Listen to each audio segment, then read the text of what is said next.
All right, guys. Hope you guys are doing well. We are going to be continuing our Succeeding with Stoicism series on the channel. And this is going to be episode 3 of our series here. I'm going to talk today about the idea of Memento Mori. And a little disclaimer before we go any further in this. I have a hard time saying the word Memento Mori. Usually I say it like slow, like Memento Mori. I don't know why. I have a hard time saying it, but I do. So with that disclaimer out of the way, I want to illustrate to you guys this, what I think is a pretty central or important idea or practice of the philosophy of Stoicism, this practice of Memento Mori. I'm going to illustrate it. I'm going to explain it to you guys the best way I know how to, a creative way, by sharing with you a necklace that I wear every day. And this is a necklace that I referenced. I referred to this necklace in episode 1. Yeah, episode 1 of our Succeeding with Stoicism series on the channel. So this necklace, both sides, both faces of this necklace, this coin or pendant necklace, if you want to say, are different, both sides. And I'll bring it up closer so you can see, but hopefully not too close to where it's very blurry. So on this side of the necklace here, what we see, the first thing you're going to see is this skull and crossbones. So the skull here on the necklace is very cracked. Let me get it close enough to you guys. A little blurry, but that's all right. You'll see that it's cracked and fractured, a cracked and fractured skull. If you can make it out, if you can see through the blurriness here and the fuzziness, you'll see the skull, you see the crossbones in its mouth, it's missing teeth, it's got broken teeth. And running around the borders of the necklace here is an image, a picture of death and decay. So if you can make it out here, of course it's easier to see, not on video. There are these withered, decaying, dying plants and weeds and roots, is what it looks like to me at least, running all along the border of the side of the necklace here. And then of course, probably the most important part, we see the word Memento Mori on the necklace. Memento Mori is Latin for remember your death or remember one's mortality. So that's one side of this coin or pendant necklace. So now we flip it over to the other side here. We see quite a different scene entirely. Here we see, instead of as we saw on the other side, which is this cracked, fractured skull and crossbones, we see a totally intact, you could say new or fresh skull. No broken teeth, no missing teeth, no dents or cracks or fractures in the skull anywhere at all. It's a different image on this side of the necklace. It's an image of life. It's an image of beauty, of youth, if you want to say. And I know it's ironic to say that, given that there's a skull on this side of the necklace. And along with noticing that instead of where there are cracks and fractures, there is now, if you can make it out, of course, through the fuzziness, there's now actually a very festive, lively, happy, artistic kind of design with these swirls and flowers all about the face of the skull. There's actually the same design running along the border of the necklace, but it's more, it's a direct, couldn't quite say reflection, which was exactly the opposite, the very antithesis of the other side of the necklace, of course, which, as we saw, dying and decaying plants, weeds and roots on this opposite side. Here we see flowers, and we see blooming flowers. So this is a picture of vibrant life and beauty. And of course, down here we have the word memento vivere, which could roughly translate from Latin. There are a few different ways to interpret it, but it roughly translates to mean remember one's life or remember to live. So this represents the what I think is an interesting, a very fascinating dichotomy of the Memento Mori, this idea or practice of Memento Mori, or meditating on one's death. So again, we have Memento Mori here with the cracked, fractured skull and crossbones, this image of death and decay. And on this side, we have quite the opposite image, an image of vibrancy, of life, of beauty and youth. No cracked skull. It's a good-looking skull with healthy plants and roots and blooming flowers all along. So I wear this symbolic representation of this dichotomy on me every day as a daily reminder of the inevitability of death. Now, when I first came across Memento Mori, along with my first thought being, this is so hard for me to pronounce, I also thought, wow, this is a pretty morbid concept. Why would anyone follow this? This is depressing. And I could see how if you took this to an extreme, to an obsessive, paranoid extreme, if you want to say, I could see how this could become depressing and cause you some issues. So like with everything in life, I view the concept of Memento Mori as something to view in a balance. So to one side of the extreme, you could say you have someone who is completely, either voluntarily or involuntarily, ignorant and blind to the fact or the reality of the inevitability of their death. And on the other extreme, you have someone who, as I just said, is like totally obsessing over the fact that one day they're going to die. So neither of those extremes are good. I'm not a fan of extremes. I really am a fan of balance. And if I haven't already talked about the importance of balance in one's life, the yin and yang, then I definitely will touch on it in a future video. But we're focusing on Memento Mori for this video, for episode 3 of our series.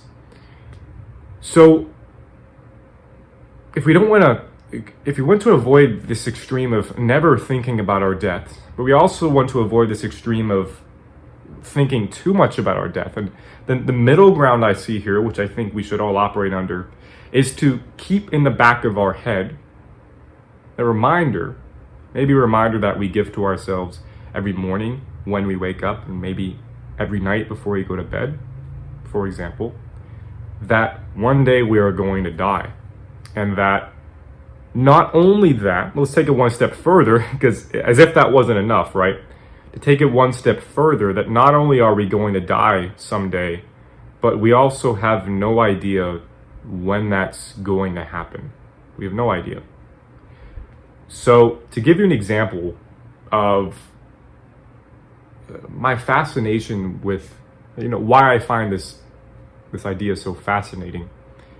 I'm a master procrastinator, but I find it interesting, the basis for procrastination, which is this, is that we have time.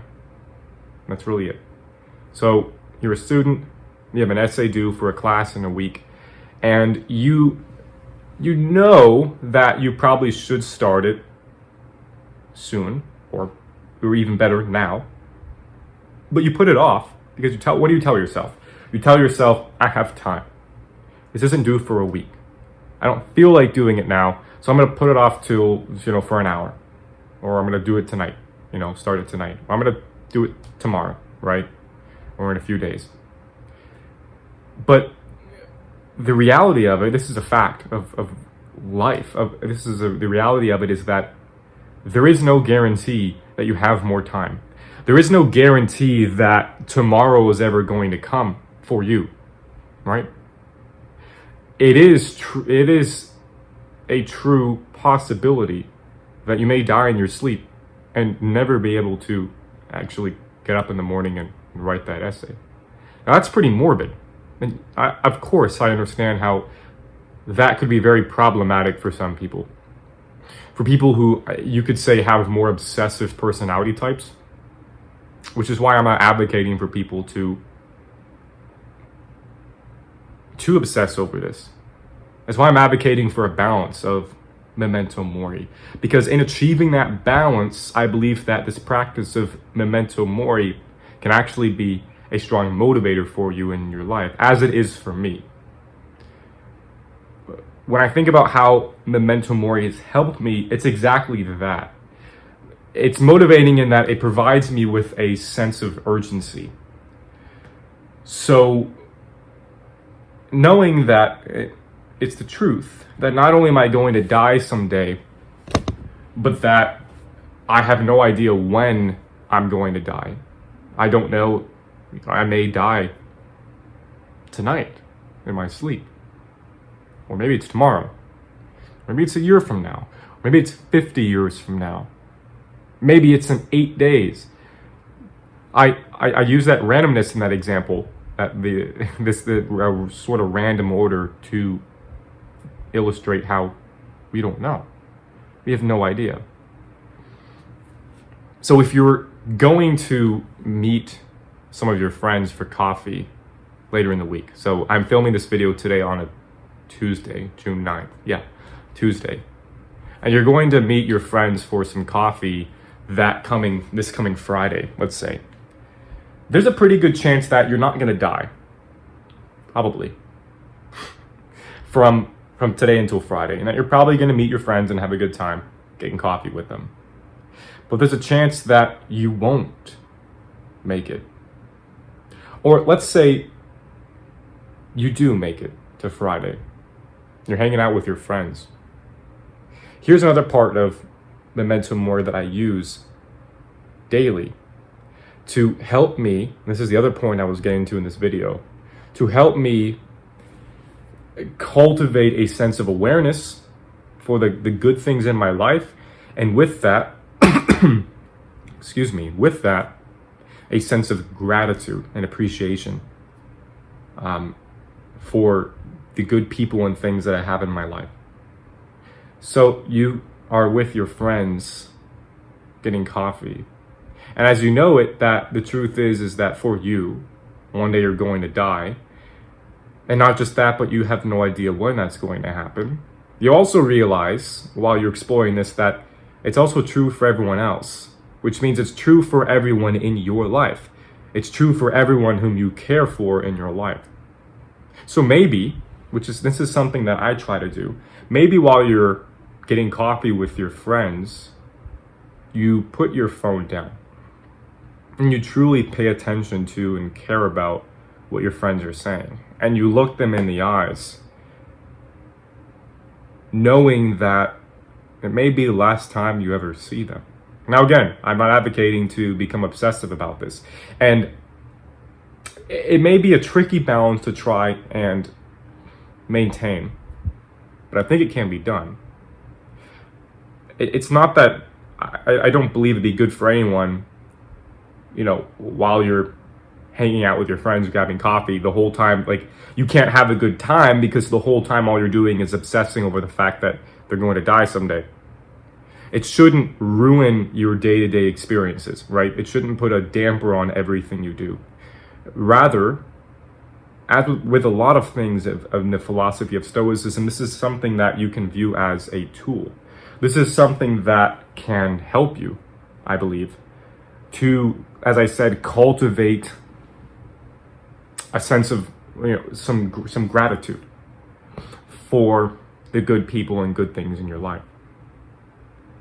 So Memento Mori, I would say, helps me twofold.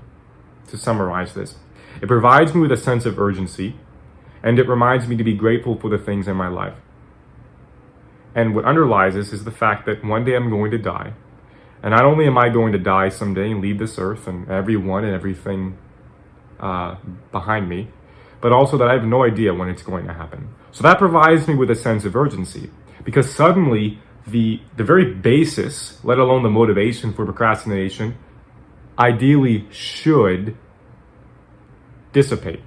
It should just disappear. when you realize that the future is nothing more than a construct that we've created in our heads. There's a good chance that you'll make it to tomorrow. I mean, I don't know your individual circumstances, but there's a pretty good chance you're probably going to make it. You know, if you live in a civilized society, which most of us do, at least anyone who's watching this video probably does. But you may not. And if that's the case, then you've got some work to do, right? If that's the case, then why are you procrastinating? Because that day, say if it's today that you're procrastinating, may very well be the last day of your life. So if you get what I mean, Memento Mori can provide you with a sense of urgency. Why procrastinate if there is, which is true, if there isn't any certainty, any guarantee that you're going to have tomorrow to start that paper, to start that book, to start that YouTube channel, or to talk to that girl or boy whom you've been wanting to talk to for a while, or to call up your friend who you haven't talked to in years. Strike up a conversation, go and grab some coffee, right? And as I said that this was twofold in its benefits, the second being, as I touched on a few minutes ago, that it can help you cultivate some gratitude for an appreciation of the good people and things in your life. So that when you realize that one day you're going to die, and not only that, but you don't know when it's going to happen, then hopefully it helps you cultivate that in your life, and you start to appreciate the things in your life, or at the very least you become aware of the good things and people in your life. So that when I use as an example, grabbing coffee with friends and really listening to them, you'd be doing that because you realize, man, it's maybe the last time I see them. I may die before the next time I'm able to see them, or they might. And if that's the case, then I'd better pay attention to them. If I care about them, that's the presupposition. If I care about them, they're my good friend, I should put my phone down, take my headphones out of my ears, look them in the eyes, and really listen to them. Because it very well may be the last conversation I ever have with them. So again, I wouldn't advocate for anyone to become obsessive about the practice of Memento Mori. What I would advocate for is a middle point, not to this one extreme of never meditating on or contemplating one's mortality, because then you would never be provided with a sense of urgency. But at the same time, not going to the other extreme, this paranoid obsession with one's death, but rather to keep it in the back of your head, keeping the back of your mind. It can serve as a reminder that our lives, our experience on earth here is temporary, and that one day it's going to end. And not only that, but we never know when it's going to end. It may end today, and this may very well be the last video you watch. Maybe it'll end tomorrow, or maybe in 50 years, or maybe in 11 days. Who really knows? So that's Memento Mori in a 18-minute nutshell or so. And that's why I wear this Memento Mori and Memento Vivere necklace to serve as a symbolic representation of the dichotomy. Memento Mori, remember that you're going to die, which can help you Memento Vivere, to remember to live. If you know that one day you're going to die, if you're armed with that knowledge, that realization that you're going to die, then in theory at least, it should help you get on with living, to truly start living, to become aware of the things, the good things and good people around you in your life, to develop and cultivate this sense of gratitude and awareness, and to provide you with this sense of urgency. So that's Memento Mori in a nutshell. I hope it helps you guys, and I hope that it's something that you'll mull over and consider trying in the future. I've tried it and it's already helped me greatly in life to take a step back and focus on what really matters. Thanks for watching, guys. Make sure to subscribe for more content in the future, and I'll catch you guys later. Peace.